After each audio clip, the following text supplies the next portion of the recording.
RFI et France 24 présentent Mardi politique.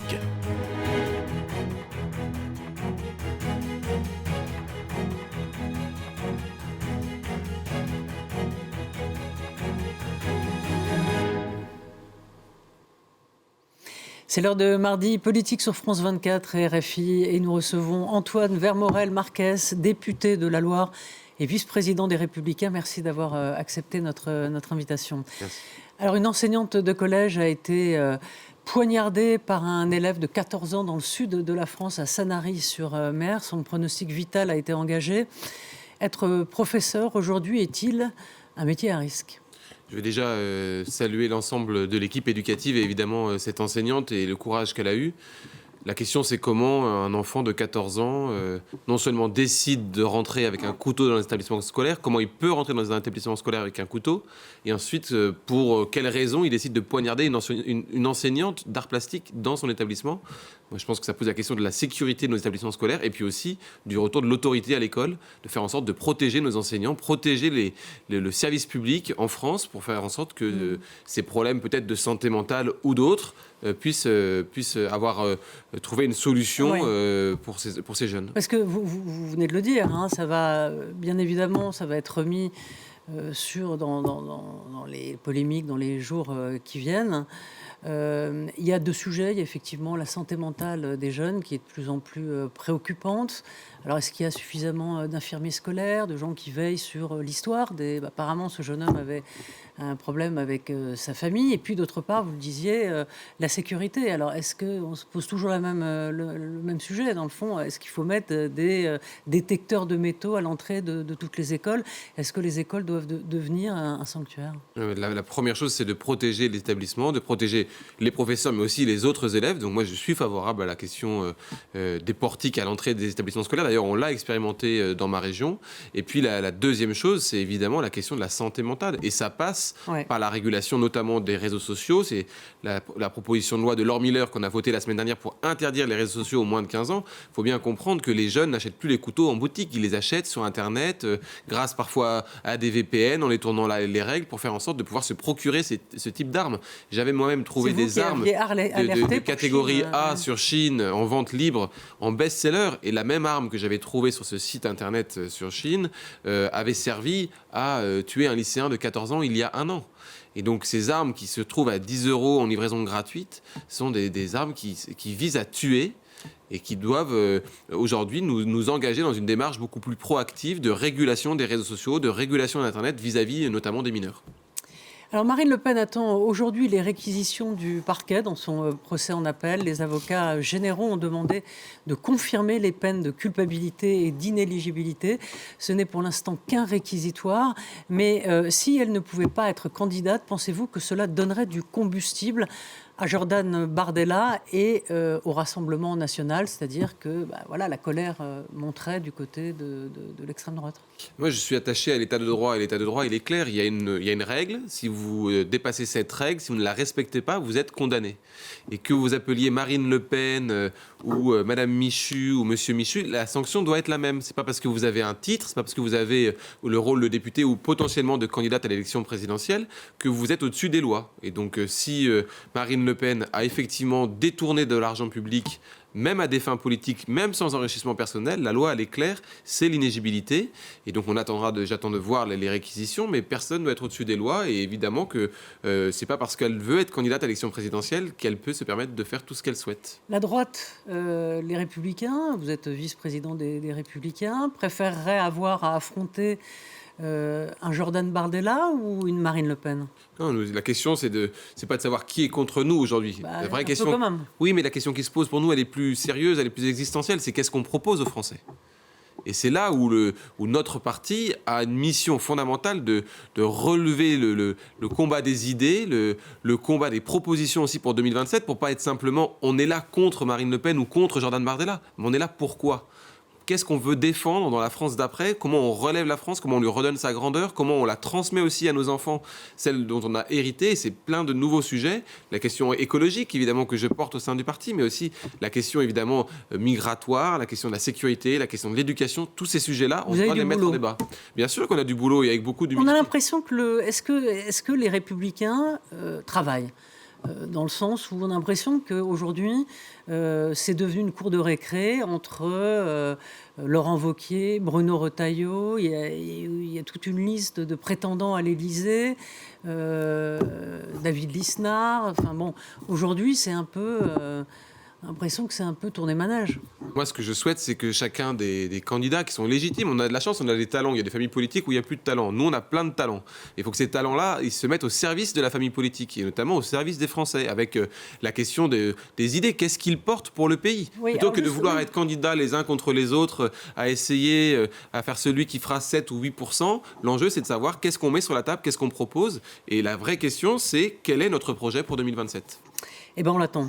Échec cinglant, en tout cas, pour les Républicains. C'est la première fois que ça arrive, ce dimanche, lors d'une législative partielle en Haute-Savoie, qui est pourtant un fief historique des Républicains. Le candidat UDR, c'est-à-dire le parti d'Éric Ciotti, qui a rejoint le Rassemblement national, a remporté haut la main. Le candidat a emporté haut la main cette partielle. C'est la première fois qu'un allié du Rassemblement national l'emporte. Alors, il faut être honnête, la participation était extrêmement faible, 34%. Mais est-ce que c'est un signal, selon vous, inquiétant pour votre parti ? Et dans le fond, quel enseignement vous en tirez ? Non, c'est pas une bonne nouvelle. Déjà, moi, je veux rendre hommage à Christelle Pétex, qui était la députée... des Républicains qui avaient décidé de mettre fin à son mandat, et je veux lui rendre hommage pour la connaître personnellement et pour tous les engagements qu'elle a portés. Cet échec, c'est un échec local, mais c'est aussi un échec national. C'est quand on n'est pas capable d'être clair sur où sont nos bornes, où sont nos frontières, et notamment cette question qui nous a été posée à la dissolution de 2024. Voulez-vous, oui ou non, suivre Éric Ciotti avec Marine Le Pen pour devenir les sous-traitants du Rassemblement national ? Tous les députés LR ont répondu non à cette question. Et le problème qu'on a eu en Haute-Savoie, c'est qu'on a notamment un président de fédération, Martial Sadier, qui est également président du département, qui n'a pas été clair pendant la campagne. Et on ne peut pas avoir... Mais il y en a plein qui seront pas clairs à venir. Il faut que le parti soit clair dans ses positions. Et quand on a des personnes qui cherchent à nous faire perdre en local, ils ne peuvent pas rester au sein de la famille politique. Alors, est-ce que le Rassemblement national, pour tout le monde chez LR, reste un adversaire politique ? Il est évidemment un adversaire politique. Pour tout le monde. Pour tout le monde. Et pour ceux qui ne sauraient pas répondre à cette question, ils n'ont rien à faire dans notre famille politique. Parce que ce qui nous différencie avec le Rassemblement national, ce n'est pas une question de mesurette, c'est une question de nature. À la fois sur notre projet, mais aussi sur notre histoire et ce que l'on veut porter pour l'avenir. Nous, on n'est pas là pour diviser les Français, on n'est pas là pour faire en sorte de stigmatiser les uns avec les autres, de fracturer. On est là pour justement remettre de l'ordre et de remettre de la justice dans tout ça. Et c'est la grande différence, je pense, avec le Rassemblement national, qui en plus, d'un point de vue économique, on n'a pas encore parlé du budget, mais avait voté près de 34 milliards d'euros d'augmentation d'impôts, avec un projet quasiment social-étatiste porté à l'Assemblée nationale par Marine Le Pen et par ses soutiens. On n'a rien à voir avec ces gens-là, et c'est la raison pour laquelle on doit être beaucoup plus clair parmi nos cadres qui, jouent double jeu avec l'UDR. Ça montre quand même une porosité des électorats. Je ne suis pas certain qu'il y ait une porosité, parce qu'en 2024, moi, la dissolution, quand on a donné le choix et qu'on avait tous des candidats, moi j'avais un candidat du Rassemblement national soutenu par Éric Ciotti contre ma circonscription, les électeurs de droite ont voté pour moi, ils n'ont pas voté pour lui. Donc je pense qu'il n'y a pas une porosité si forte. Par contre, la question, c'est que si on n'est pas capable de mettre des propositions sur la table pour faire barrage, alors le barrage ne tiendra pas. Alors selon un sondage d'Oxa, 48% des sympathisants LR estiment que le parti sort affaibli de la séquence budgétaire. Votre parti paye-t-il ces contradictions sur le budget entre l'Assemblée nationale et le Sénat, et puis bien sûr entre Laurent Wauquiez, qui est donc président de groupe à l'Assemblée nationale, et Bruno Retailleau, le patron du parti, qui lui jugeait ce budget inacceptable, alors que Laurent Wauquiez a voulu jouer la carte de la responsabilité. Et les Français, ceux que vous citez, ils ont raison. La vérité, c'est qu'on avait un choix extrêmement difficile à faire sur le budget. Mais qui a raison ? Même moi, en tant que député de la droite républicaine, je me suis interrogé pour savoir ce que je devais faire. Parce que d'un côté, on avait des choses qui était pour nous inacceptable, notamment l'augmentation des impôts sur les plus grosses entreprises. Et puis de l'autre côté, on avait obtenu des choses comme l'absence d'augmentation d'impôts sur les ménages, sur les particuliers, sur les TPE, les PME et même les entreprises de taille intermédiaire. Donc comment vous faites la balance quand vous êtes dans un budget imparfait parce qu'il n'y a pas de majorité, parce que vous n'avez pas de majorité de droite pour choisir? La balance, c'est la censure. Et si vous censurez le gouvernement, c'est 20 milliards de plus de dettes et c'est 6 mois de discussion budgétaire de nouveau que vous faites perdre à votre pays. C'est la raison pour laquelle on a Donc décidé... vous êtes sur la ligne Wauquiez. On a décidé de ne pas censurer, même si ce budget-là ne nous convenait pas, parce que c'était pas un budget de droite, puisque nous n'avons pas la majorité. Que c'est un budget socialiste, comme vous dites. Ce qui est impardonnable, c'est que les Français nous reprochent parfois notre manque de position claire, et ils ont raison, mais la situation, elle est complexe, elle est difficile. Par contre, ce qui est impardonnable, c'est nos divisions internes. On peut avoir des problèmes de positionnement, mais on ne doit pas avoir de problème de division interne. On est trop faible pour avoir une nouvelle guerre des chefs, pour faire en sorte que certains jouent la politique de la terre brûlée, pour être certain qu'un tel ne montera pas plus vite que l'autre. Tout ça, c'est mortifère pour le pays. Est-ce que la droite redevient pour la droite française. Bien sûr qu'on est sur le chemin de la droite la plus bête du monde. Pourquoi ? Parce qu'on a des talents et on est incapable de se mettre autour d'une table, comme dans une famille, pour discuter ensemble et se dire qu'est-ce qu'on met sur la table, qu'est-ce qu'on met comme proposition, et ensuite on verra qui sera notre candidat à l'élection présidentielle. Et c'est ça qu'on devrait faire si on veut absolument redevenir majoritaire en 2027, non pas pour nous-mêmes, mais parce que je suis convaincu que nos propositions sont majoritaires et en plus sont bonnes pour le pays comme pour l'Union européenne. Oui, mais comme vous venez de le dire, vous étiez entre le marteau et l'enclume. Est-ce que, dans le fond, voter... Est-ce que vous pensez que, comme le dit Bruno Retailleau, c'est un budget socialiste qui va être mis en œuvre, ou bien, effectivement, il fallait accepter et avaler la pilule et de dire à vos électeurs, voilà, eh bien, les entreprises vont faire un gros effort sur la fiscalité sur les entreprises. Ça, c'est pas dans l'ADN de la droite. Non, bien sûr. C'est uniquement, d'ailleurs, on s'est battu que les très grandes entreprises qui font plus de 1,5 milliard de chiffre d'affaires qui vont être davantage taxées. Toutes les autres, tout le tissu de PME, de TPE et même d'entreprises de taille intermédiaire ne le seront pas, et c'est parce qu'on s'est mobilisé. Encore une fois, quand vous regardez les votes du Rassemblement national qui votent main dans la main avec la France insoumise pour augmenter de 34 milliards d'euros les impôts sur les ménages et sur les entreprises, il y a quand même un deux poids, deux mesures par rapport à ce budget-là. Est-ce que ce budget est bon ? Est-ce que c'est le meilleur budget pour la France ? La réponse est non. Est-ce que l'absence de budget aurait été pire que ce budget? La réponse est oui. Donc vous êtes dans un choix cornélien. cornélien. Par contre, la question qui se pose maintenant, c'est qu'est-ce qu'on fait dans cette année qui arrive pour qu'elle soit utile pour le pays? Qu'est-ce qu'on fait pour la question notamment de l'allocation sociale unique plafonnée pour lutter contre l'assistanat? Qu'est-ce qu'on fait sur la question régalienne? Comment on remet de l'ordre avec le projet de loi sûr de Gérald Darmanin dans notre justice? Et enfin, qu'est-ce qu'on prend comme mesure pour le pouvoir d'achat, notamment en matière énergétique avec la programmation pluriannuelle de l'énergie? Ça, c'est des sujets qui sont importants, et cette année, elle doit être utile. On ne doit pas être là simplement pour parler de la prochaine élection présidentielle. Alors justement, on va en parler quand même de 2027. Vous défendez l'organisation d'une primaire large, de socle commun allant au centre et aux républicains. C'est dire, oui, du centre aux macronistes jusqu'à les républicains. Pour vous, est-ce que c'est, disons, la seule façon d'éviter un duel Rassemblement national-Mélenchon ? En tout cas, le duel qui nous est présenté aujourd'hui, c'est effectivement d'avoir d'un côté Jordan Bardella ou Marine Le Pen au second tour contre Jean-Luc Mélenchon. Pour nous, c'est un 21 avril 2002 à l'envers. C'est-à-dire qu'on va, si on continue à se diviser, à faire en sorte que chacun soit entre 10 et 14%, et qu'on est incapable de se mettre ensemble, alors on assistera à un duel qui est mortifère pour le pays. La seule manière pour nous d'atteindre le second tour, c'est d'avoir un seul candidat à l'élection présidentielle.